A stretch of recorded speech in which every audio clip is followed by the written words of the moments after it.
بھائی نوجوانوں یاد رکھیے گا، نامحرم سے آپ کا کسی بھی سلسلے میں کوئی ریلیشن جائز نہیں ہے، حرام ہے، حرام ہے، حرام۔ آپ کسی بھی سیلولر نظام سے واٹس ایپ پر پتہ نہیں کیا کیا کیا کیا آئے ہیں، آپ اگر آفیشل کوئی آپ کی کولیگ ہے تو آپ کی ضرورت کی حد تک بات کر سکتے ہیں، اس سے آگے بات کرنے کی بھی جائز نہیں ہے۔ جی جائے کہ آپ دوستیاں پتہ نہیں گل مل کے رہیں، نہ یہ محمد و آل محمد کا دین نہیں ہے۔ آپ اپنی حد بندی میں رہیں، آپ اپنے آپ کو پاک رکھیں، نجاست میں نہ جائیں۔ جن کی شان میں آیت تطہیر آئی ہے ان کے ماننے والے پورے سر سے پیر تک نجاست میں ہیں، اور کہیں کہ ہم ان کے ماننے والے، نہ یہ نسبت کبھی بھی کام نہیں آئے گی جب تک کہ اپنے آپ کو طاہر و مطہر کرنے کی کوشش نہیں کریں۔ شادی شدہ خواتین اور شادی شدہ افراد کی بات کر رہا ہوں کہ معاشرہ کہاں جا رہا ہے۔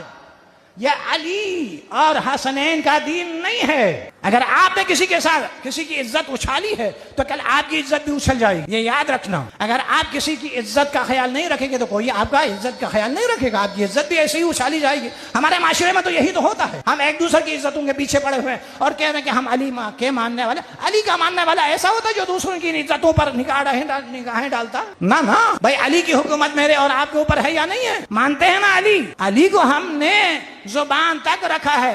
پچھلی تقریر میں بھی میں نے کہا تھا، علی کو اپنی زندگی میں لے آؤ۔ علی کا ماننے والا اس وقت کہا جائے گا کہ جب علی جہاں دیکھنا چاہتا ہے وہاں اس کی آنکھیں دیکھے، جہاں علی کہے کہ نہیں دیکھنا تو وہاں آنکھیں بند ہونی چاہیے۔ علی کے دین کا، علی کی ولایت و امامت کا پیغام نہیں ہے کہ تم نامحرموں کے پیچھے پڑتے رہو۔